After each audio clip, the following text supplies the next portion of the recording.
10 సంవత్సరాలు ఒక కుటుంబ పాలన, ఒక అవినీతి పాలన, ఒక మూర్ఖత్వ పాలనతో తెలంగాణ మొత్తం సర్వనాశనం అయిపోయింది. ధనిక రాష్ట్రం అప్పుడ పాలైంది, కానీ ఒక కుటుంబం మాత్రం ధనికులు అయిపోయిన వాళ్ళు. మామూలు పాస్పోర్ట్ దందా చేసి, దొంగ నోట్ల దందా చేసే కుటుంబం ఇలా 1000 కోట్లు సంపాదించింది. అక్కడ బీదర్ల, మీ అందరికీ ఇన్ని రోజులు చెప్పిన విషయం చెప్తారు. బీదర్లా ఇదే టీఆర్ఎస్ పార్టీ అగ్రనాయకుడికి ప్రింటింగ్ ప్రెస్ ఉండేయారా.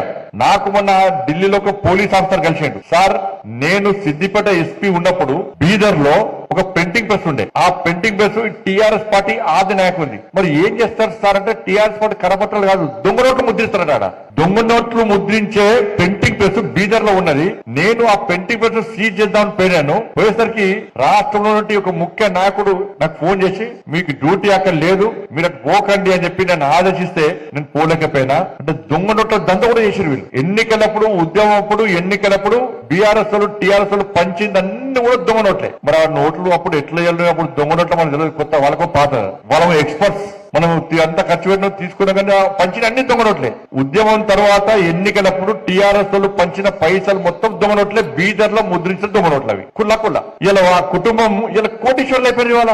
వాళ్ళ మనకు డిఎల్ఏవా, పిఆర్సీ లేదా, ప్రమోషన్ లేవా, కొత్త ఉద్యోగాలు లేవా. కాబట్టి ఆ పార్టీ చేతిలో సర్వనాశనమైన తెలంగాణ రాష్ట్రం తర్వాత మీరు తప్ప మిగతా ప్రజలంతా ఏమనుకున్నారు, ఒక్కసారి మార్పు జరగాలి.